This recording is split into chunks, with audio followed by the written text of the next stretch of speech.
Je sais pas où je vais la mettre parce que ça prend un peu de la place quand même, tout ça. Et bon.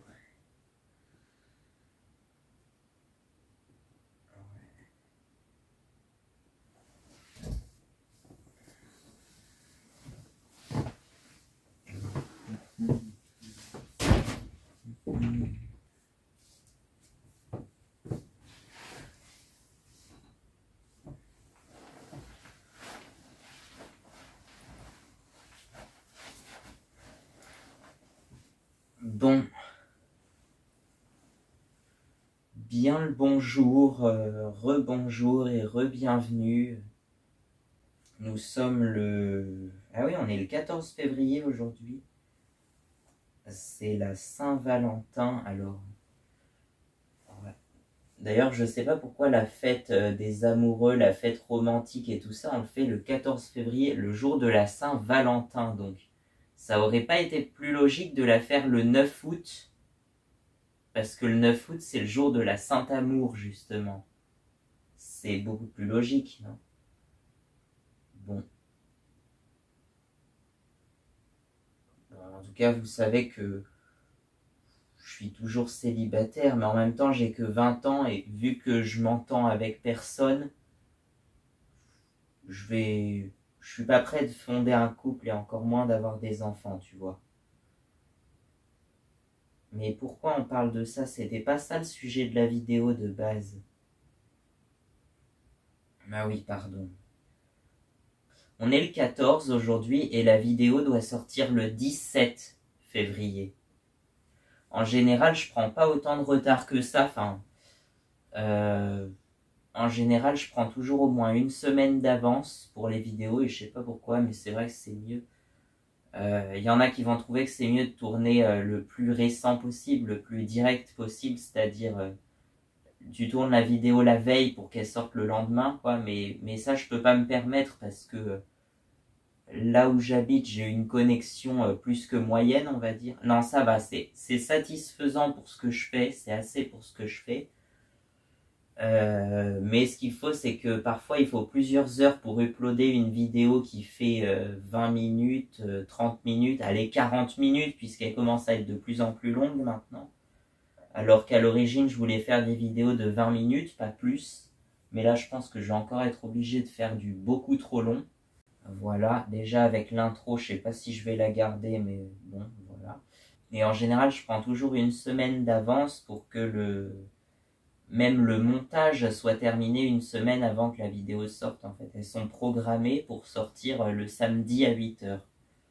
Donc là, ça sera le samedi 17 à 8h. Je vais encore me coller à faire énormément de montage. Alors bon, le sujet de la vidéo, ça y est, on y arrive. Là, il est... je vois pas, mais je vous mettrai un timecode pour commencer véritablement la vidéo. Donc maintenant, traite plus ou moins de mon adhésion, de ma conversion en quelque sorte au mouvement hippie en quelque sorte.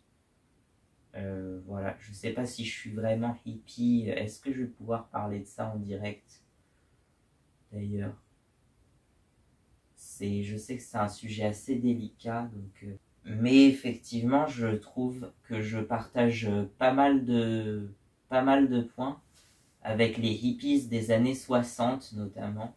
Et donc voilà, je suis assez proche finalement des hippies des années 60.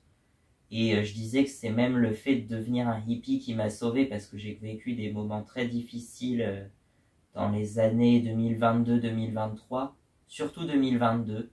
Bon, 2023 aussi, ça n'a pas été très très facile des fois, mais la pire, ça a été vers juin 2022, je sais plus, c'était le 8 ou 9 juin, début juin 2022 en tout cas. Bah, j'ai cru que c'était la fin du monde et que j'allais mourir de toute façon, donc je me disais prêt à mourir, j'étais en catastrophe et si je suis pas mort ce jour-là, c'est grâce à la bonne raison, je pense, hein. C'est pas, ça doit pas être vraiment grâce à Dieu, mais c'est grâce à la bonne raison, à la raison qui a repris le dessus. Et bon, faut dire que j'ai été bien entouré ce jour-là. J'ai été j'ai été rapidement prise en charge. Mais qu'est-ce que je raconte? Non, je vous rassure, j'ai fait aucune... voilà, mais c'est pas passé loin, je pense, ce jour-là. Je sais pas si je dois avouer ça. Au pire, je le couperai au montage. Mais aujourd'hui, ça va beaucoup mieux. Retenez ça, aujourd'hui, je vis à nouveau, quoi. Donc, je sais pas si je vais pouvoir raconter ça ou alors je vais le raconter dans une autre vidéo que je voulais faire depuis longtemps qui s'appellerait La vérité sur ma santé, par exemple. Pareil, une vidéo très délicate et je sais pas si elle sortira un jour. C'est un sujet très délicat, très sensible. Je sais même pas si mes parents sont d'accord pour que je parle de ça, mais c'est pas grave, j'ai envie d'en parler parce que j'ai envie un peu d'aider ceux qui sont dans la même situation que moi et d'être aidé en même temps. Aussi, comme vous le savez peut-être un peu ou pas, je suis plus ou moins... je suis pas musicien, je suis très peu musicien, mais je suis chanteur et j'arrive à reproduire des instruments avec ma voix. Et je suis un peu aussi auteur, compositeur, interprète, hein. J'écris des chansons pour celles qui ne sont pas des reprises, l'autre moitié de mes chansons, enfin c'est peut-être un peu moins de la moitié maintenant, c'est des chansons originales et justement l'album qui va sortir en juillet, il sortira le 1er juillet 2024, c'est l'album God Save the Quad qui a été en grande majorité imaginé suite à ces moments difficiles de 2022. Donc l'album a été composé en grande partie entre 2022 et 2023 et sortira en 2024. Et c'est un album qui traduit mes angoisses, mes moments difficiles et tout ça. Voilà, je tenais à préciser que c'était important d'en parler. Et notamment, il y a certaines chansons qui vont traiter de sujets très sensibles pour moi déjà, mais aussi pour tout le monde. De sujets très délicats qu'on n'abordera pas forcément. Et c'est pour ça que ces chansons-là, je vais très peu les chanter en public. Bon, déjà, je chante pas en public, vraiment. Quand je chante, c'est seul face à une caméra, donc... quand je fais des concerts, donc voilà, je suis pas encore prêt vraiment à faire des vrais concerts devant des gens et tout ça. Mais je trouve ça amusant de les retransmettre quand même sur YouTube. Voilà. Donc aujourd'hui, ça va bien mieux et en fait, c'est en partie, j'ai l'impression que c'est en partie le fait de me convertir ou d'adhérer au mouvement hippie qui m'a un peu sauvé en quelque sorte. Notamment, là, le point qui ressort, c'est voyage et liberté, par exemple. J'aime bien voyager, mais forcément, il y a une phrase qui me venait souvent, c'est quand on sait jamais quand on sait jamais où aller, on finit toujours par retourner à la maison. Et moi, c'est un peu ça, en fait, hein. Vraiment, j'ai exploré tous les chemins qui se trouvent autour de chez moi dans un rayon de peut-être bien au moins 10 km. Je connais tout par cœur, donc ça me force à aller de plus en plus loin jusqu'à des fois plus de 30 km de la maison. Je crois que ça m'est arrivé d'aller à plus de 30 km de la maison avec mon Kisby, justement. Ça m'est arrivé quelques fois, ouais. Mais en général, effectivement, je sais plus ce que je devais dire, en fait, ce que je voulais dire. Mais donc voilà, et je partage beaucoup de points avec les hippies des années 60, effectivement, déjà la liberté, hein, qu'on se bat entre guillemets pour la liberté, mais on se bat pacifiquement justement. Et c'est ça, les hippies, souvent ils veulent transporter un message de paix et d'amour à travers le monde. À l'époque, en fait, dans les années 60, c'était les manifestations contre la guerre du Vietnam qui, plus ou moins, avaient lancé ce mouvement. Le terme hippie apparaît en 1965 apparemment pour désigner cette nouvelle génération entre guillemets de jeunes pacifistes, amoureux de la nature et tout ça. Mais en fait les hippies eux-mêmes ne s'appellent pas hippies. En fait je sais plus comment ils s'appellent, ils ont plusieurs noms, mais ils s'appellent pas ils se nomment pas hippies. Moi je dois être une exception. Mais c'est justement ça, l'exception dans l'exception, puisque le fait d'être hippie, c'est aussi le fait d'être une exception et de ne pas être comme les autres, quoi. C'est ça aussi. Donc voilà. les hippies critiquent souvent la société de consommation. Et ben moi de même, effectivement. Je trouve pas ça normal que les chaussures, ça soit de la merde. Même à 100 euros, tu peux acheter une paire. Je prends ça comme exemple, mais une paire à 100 euros, et elle fait même pas un an. Je trouve pas ça normal, quoi. Moi, le concept, c'est de faire durer les choses le plus longtemps. Et c'est ça la vraie écologie d'un point de vue, c'est... Par exemple, tu as une voiture. Bon, déjà, les voitures anciennes, elles polluent pas forcément plus que les nouvelles. Enfin, ça dépend. C'est pas toujours le cas, disons. Mais surtout, il vaut mieux garder sa voiture le plus longtemps possible. 20 ans, 30 ans, 50 ans si tu veux. Plutôt que d'en acheter une nouvelle tous les 10 ans, quoi, ou tous les 5 ans, parce que ça n'aura pas de sens. Et le bilan carbone, en quelque sorte, de fabriquer une nouvelle voiture, c'est beaucoup plus que ce qu'elle émettra dans toute une certaine durée. Je ne sais pas exactement, mais voilà.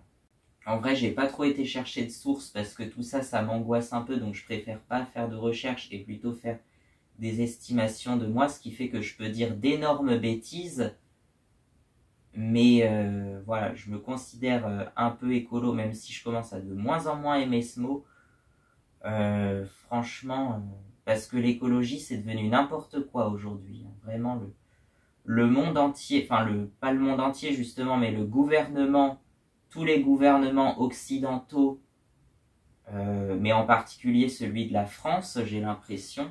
Alors, je veux pas critiquer le gouvernement français, hein, même si en France on a un truc qui est pas forcément très reconnu, qui s'appelle la liberté d'expression, mais qui est pas forcément reconnu par les autorités françaises. C'est un peu dommage, je trouve. Honnêtement, j'ai regardé une carte de la liberté d'expression, on est en jaune, c'est-à-dire qu'on est pas mal, mais ça pourrait être mieux. Si tu vas en Allemagne ou même en Suède, je crois que les grands champions c'est Suède, Norvège et Finlande, c'est là où il y a la meilleure liberté d'expression, effectivement. En France, faut pas trop critiquer le gouvernement, faut pas être royaliste, faut pas être religieux, faut pas être raciste et faut pas être homophobe. Voilà. Ça, c'est les termes du gouvernement français, mais on a le droit d'avoir son opinion. Voilà. Moi, je veux être ami avec tout le monde, de toute façon, donc qu'on soit juif, musulman, noir, blanc, quelle que soit l'origine, voilà, quoi, il n'y a pas de différence pour moi. Après, effectivement, c'est vrai que opposément à ça, je trouvais que j'étais très conservateur et traditionnaliste, un peu, je sais pas si ça se dit. J'aime les traditions, quoi, et je veux perpétuer les traditions françaises en quelque sorte, ou même d'où qu'elles soient dans le monde, mais j'aime bien le local aussi, tout ce qui est local. Et c'est ça un peu c'est ça ce qui fait un peu, qui fait partie de l'écologie en quelque sorte, c'est de consommer local, en gros, la nourriture en grande partie, mais local, les services locaux et tout ça, et notamment la ruralité. Moi, je suis très partisan de la vie rurale. Enfin, je préfère la vie rurale. Je supporte plus les grandes villes, en fait. Hein. Vraiment, je supporte plus les villes. Même une ville comme Tours qui compte, allez, 140 000 habitants, 300 000 avec l'agglomération, c'est la plus grande ville de ma région, en tout cas. Et je trouve que c'est asphyxiant comme ville, quoi. C'est pas... J'y suis allé de temps en temps, mais c'est surtout pas là que j'irai vivre déjà. Et puis même y aller, c'est chaud, quoi. Il y a trop de monde, quoi. Il y a trop de monde au même endroit, en fait, aussi. Moi, j'aime bien être un peu seul aussi. Enfin, pas seul vraiment, mais parce que j'aime la convivialité, la chaleurosité. Ça se dit, ça? Mais voilà, j'aime les petits villages où tout le monde se connaît, tout le monde s'entraide, tout le monde cohabite en paix, mais vraiment, quoi. Les villageois sont tous amis entre eux, quoi. Ils se connaissent très bien, ils sont tous amis entre eux. Il n'y a pas de guerre de voisins, il n'y a pas de tout ça. Tout le monde s'entraide et se connaît et se respecte, quoi. Franchement, c'est vrai que c'est un peu idéaliste, utopique, hein, quelque chose, ça n'existe plus en France. Je crois que ça a existé à une période, mais maintenant, à part peut-être effectivement à la campagne, mais à la ville, ça a totalement disparu. Voilà. Et c'est vrai qu'il disait, par exemple, plutôt que de faire 30 km, d'aller en ville pour n'importe quel service, pour faire ses courses, pour faire le plein, pour tout ça. Il y a des trucs, tu es obligé un peu d'aller dans les grandes villes, mais tout ce qui est magasin de première nécessité, ou même la santé, tout ça, ça devrait être accessible à l'échelle très locale, quoi, dans un rayon de 10 km si possible. Donc voilà. Alors c'est vrai que dans le village où j'habite, alors j'habite pas dans le village d'ailleurs, j'habite vraiment au beau milieu de nulle part, à la campagne, mais le village le plus proche est à 2 ou 3 kilomètres, je crois. Donc déjà, tu vois, il faut faire 2 ou 3 kilomètres pour avoir le village le plus proche dans lequel il y aurait les services, les commerces. Il y en a quelques-uns dans le village. Mais si tu veux plus les grandes surfaces et tout ça, alors moi c'est vrai que je préfère les commerces locaux que les grandes surfaces. Mais tout ce qui est grandes surfaces et stations essence et tout ça, c'est à 10 kilomètres en fait, hein, à peu près. Donc voilà. T'as deux villes en fait, elles sont chacune à 10 kilomètres. C'est vrai que c'est assez loin. Et puis après, t'as des villes plus importantes comme Chinon, c'est encore plus loin. Et puis Tours, c'est encore plus loin. Donc voilà. Mais à la rigueur, quand on habite à la campagne, on doit pouvoir se passer des grandes villes comme Tours. Je prends l'exemple de Tours. Mais ça peut être aussi Lyon, Grenoble, ou je voulais habiter peut-être vers la Lozère. Alors les grandes villes, ça serait Clermont-Ferrand au nord et Montpellier au sud. Relié par l'autoroute A75 d'ailleurs, qui a la particularité d'être gratuite sur la majorité de son tracé, je crois, de façon justement à désenclaver les régions très rurales que sont le Cantal, la Lozère, l'Aveyron, tout ça. Donc voilà. Moi j'aimerais bien habiter dans cette région-là parce qu'il y a de la neige et moi je veux de la neige. Ça je l'ai déjà dit plein de fois, mais à la rigueur c'est même plus si important que ça en fait pour l'instant. Ce qui est important c'est le bonheur, la vie, de vivre ce qu'on a envie, de faire ce qu'on a envie. Si on se retrouve contraint, on n'y arrive plus, hein. Franchement, voilà. On pourrait parler notamment de ce qui fâche le travail, franchement, le fait de travailler toujours 35 heures par semaine, 7 jours sur 7, 24 mois sur 24, 8 jours sur 7, 8 days a week. Oh, I need your love. Bon, ok.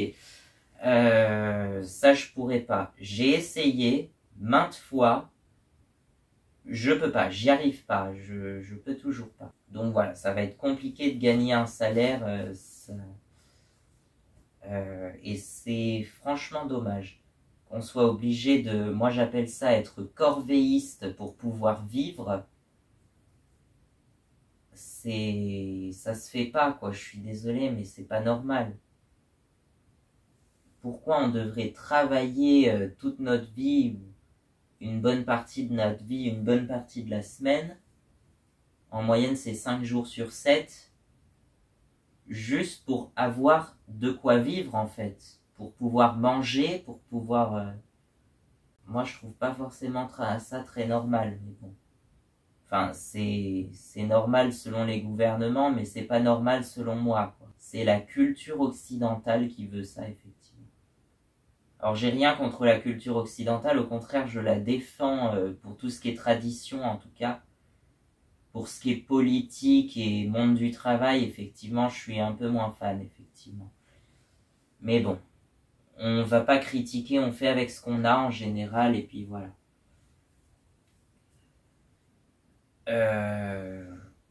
Vous voyez, je me retiens même de dire des choses qui pourraient blesser, hein, qui pourraient faire polémique. Déjà que cette vidéo je la trouve très osée, si j'ose la sortir moi-même, mais je la trouve très osée cette vidéo. Donc je pense que le mot d'ordre, c'est vraiment faites ce qui vous plaît, faites-vous plaisir, c'est le principal. C'est ce que je disais au tout début de ma chaîne déjà. Faites-vous plaisir, c'est le principal. Mais oui. Et c'est ça ce qui vous rend heureux. C'est ça ce qui vous fait apprécier la vie et dire « Putain, maintenant j'ai envie de vivre, c'est vrai. Ouais, la vie elle est belle en fait, la vie est magnifique. » Et bon, j'ai pas la prétention de donner des leçons, j'ai que 20 ans déjà et il faudrait en avoir au moins 60 pour en donner des leçons. Mais faut toujours être plus vieux que ses élèves en fait. J'ai l'impression que c'est ça. Si t'as 20 ans et que tu veux donner des leçons à un mec de 40 ans, t'y arriveras pas, hein, il croira pas en tout cas. Et par contre, celui de 40 ans qui a totalement tort mais qui veut te faire croire un truc, lui il y arrivera parce qu'il te soumettra tout le temps. C'est toujours les plus vieux qui soumettent les plus jeunes en général. Alors, c'est plus trop le cas je pense maintenant, mais ça a longtemps été ça. Quoi d'autre? On va partir sur les clichés un peu des hippies. Les hippies ne se lavent pas. Bon, déjà ça, c'est pas vrai, je sais pas où t'as trouvé cette info, mais les hippies se lavent comme tout le monde, peut-être pas aussi souvent que les propreux qui eux se lavent tous les jours, voire 2 fois par jour. Moi je me lave tous les 2 jours, juste pour savoir. Et ça suffit amplement, c'est vrai. Ça a toujours été comme ça et ben voilà, alors c'est vrai que j'aime bien rester du temps sous la douche aussi, deuxième confidence, mais ça compense le fait que maintenant je passe un peu moins de temps sous la douche quand même, je pense. Mais bon voilà, passons ce point qui est pas très intéressant. Les hippies seraient à l'origine justement des mouvements écologiques et tout ça. Bon ok, dans les années 60 c'était le cas. Sauf qu'aujourd'hui, le rôle des hippies modernes, c'est de corriger les erreurs écologiques des politiques qui en fait sont complètement contraires à l'écologie en fait. Non mais vraiment, ils font n'importe quoi, ils courent dans tous les sens, au lieu de se concentrer sur un truc, enfin de faire ce qu'il faut, ils courent dans tous les sens, c'est ce que j'appelle la paranoïa écologique, moi perso. Et donc voilà. On n'en dira pas plus parce que c'est vraiment un sujet qui me fâche, qui m'énerve au plus haut point.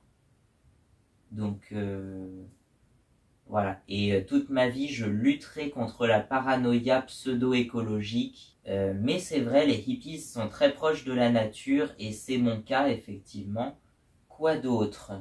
Les hippies vivent dans un van. Alors, c'est vrai que on remonte à ça, c'était en 2017.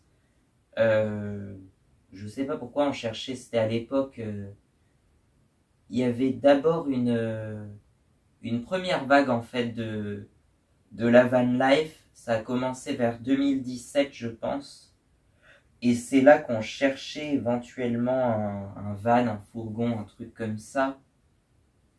Ouais, c'était comme ça à l'époque. Même moi j'avais créé à l'époque dans l'imaginaire virtuel, dans mon imagination, la roulotte des nounours, c'est comme ça que je l'avais appelé. Mais en vrai, c'était plus une sorte de camping-car, sauf qu'on l'avait appelé la roulotte des nounours, puisqu'il y avait tous les nounours qui vivaient dedans. Et donc voilà. Depuis l'après de la pandémie, c'est redevenu tendance la van life, justement. Et voilà. Qu'est-ce que j'ai à dire de plus?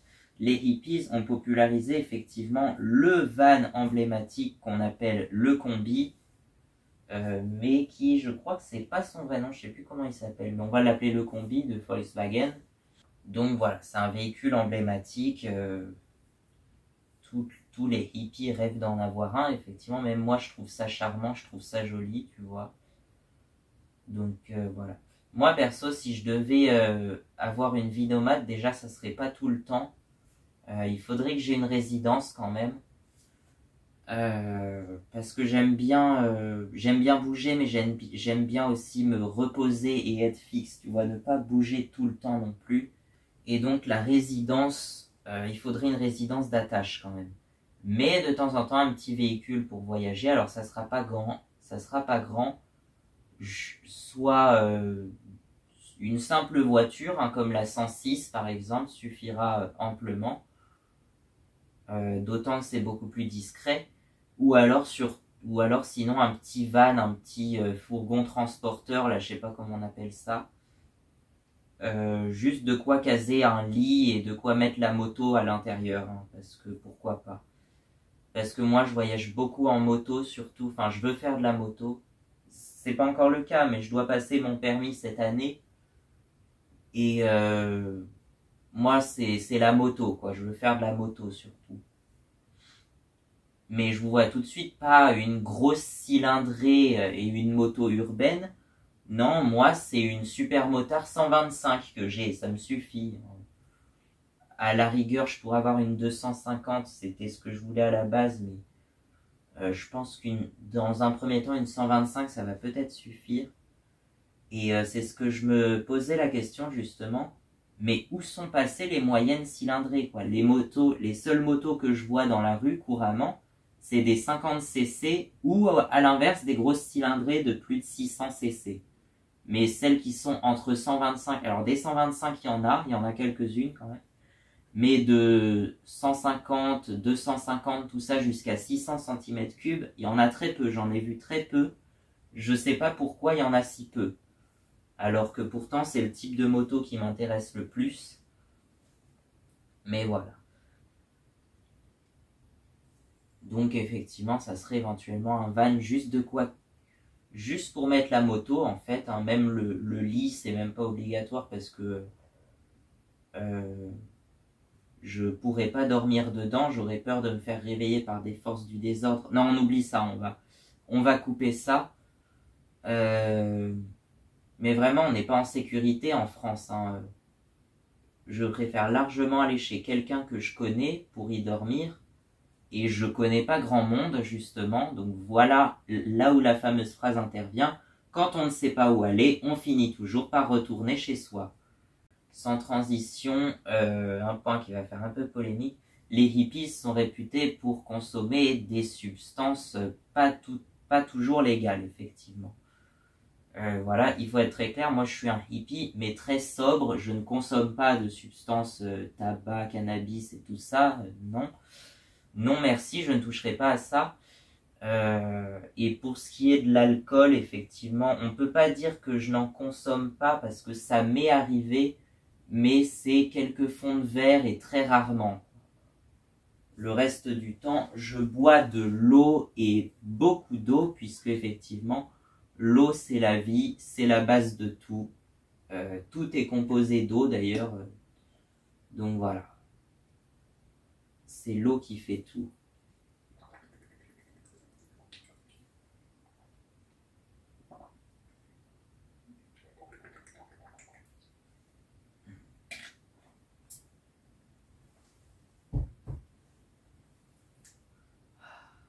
Ça fait du bien. Moi, j'aime bien me ressourcer auprès d'endroits assez naturels, un bord de rivière, une cascade, un endroit au milieu de la forêt, par exemple. La montagne, la neige. Voilà, ça, vous le savez, je pense. Qu'est-ce que j'ai d'autre à dire? La musique. Alors oui, la musique, c'est sacré chez les hippies, effectivement. En particulier le rock psychédélique des années 60. Mais il n'y a pas que ça, hein. Moi, c'est vrai que je suis très fan de tout ce qui est musique des années 60-70. Et j'écoute quasiment plus, en fait, de musique moderne des années 2010-2020. Peut-être quelques fois, oui, ça m'est arrivé. Mais en majorité, effectivement, j'écoute des vieilles chansons, quoi. Et je trouve que bah, j'adore, en fait, c'est tout. Je suis tombé dedans et j'adore ça, hein. C'est elle qui m'a choisi, je sais pas. Voilà. Beaucoup s'accordent à dire que la musique de l'époque était forcément mieux que celle d'aujourd'hui, mais est-ce que c'est vraiment le cas? Je ne sais pas. Peut-être, ça dépend des points de vue en même temps, hein. Ça dépend des goûts de chacun. Je sais pas, là il est... ouais, je pense que la vidéo va être bien assez longue. Donc je propose qu'on se quitte maintenant. Faites-vous plaisir, c'est le principal. Je sais même plus quoi dire, je sais même pas si je vais sortir la vidéo telle quelle comme ça. Il y aura quelques passages qui seront censurés, je pense.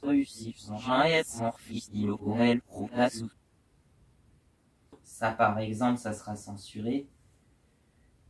Je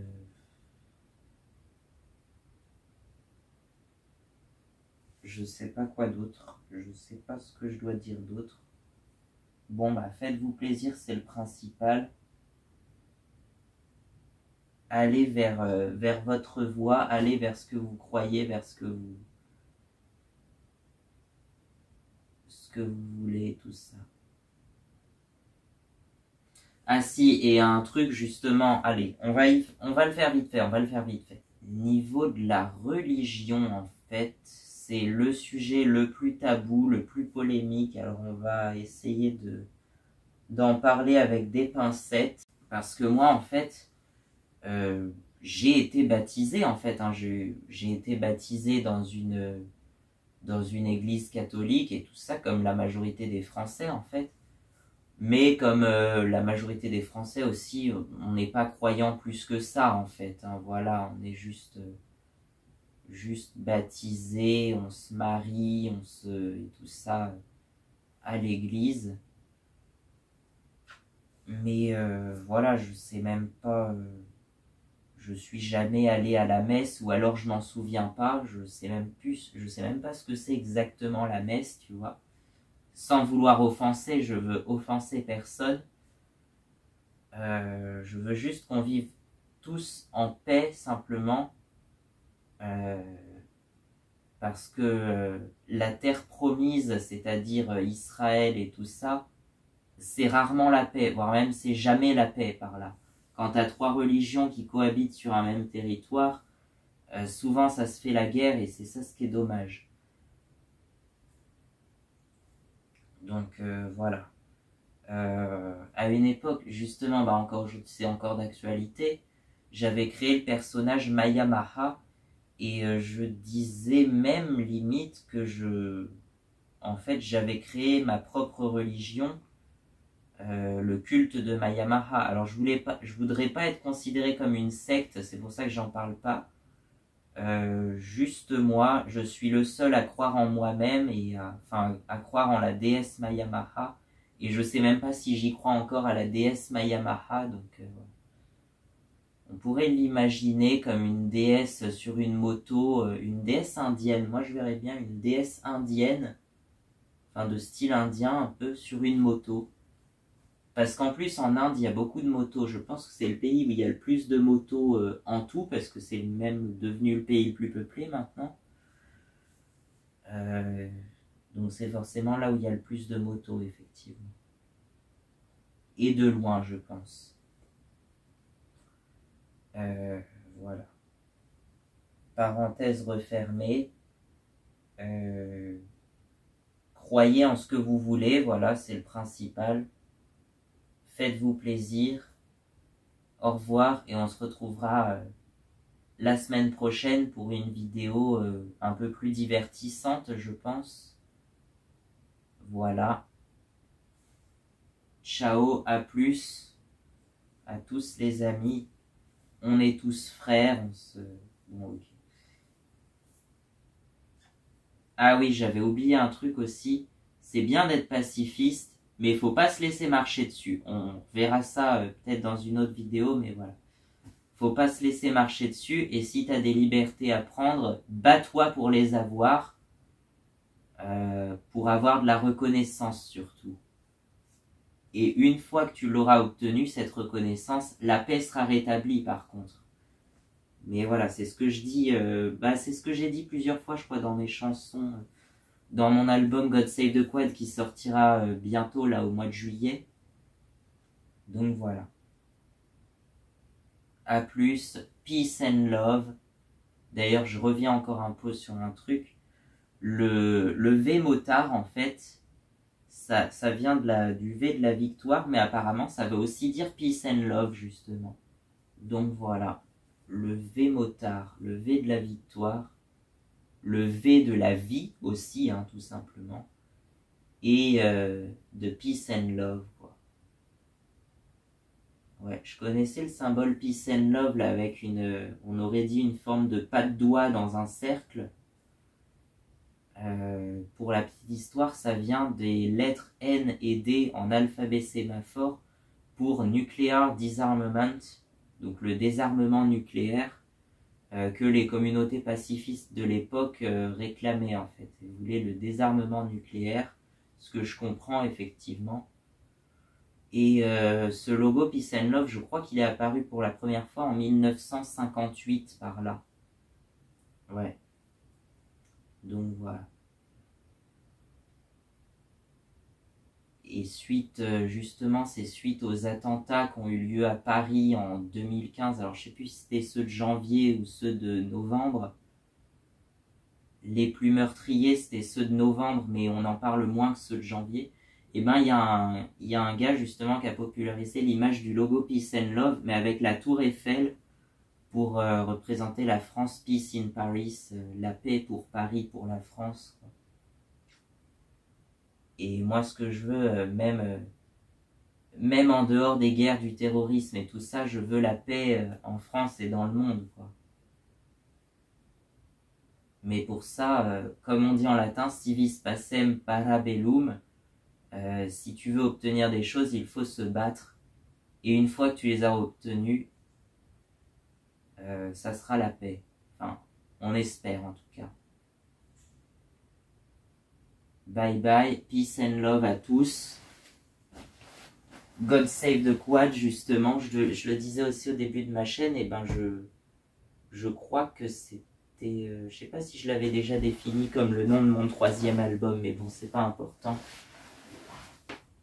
Allez, à plus.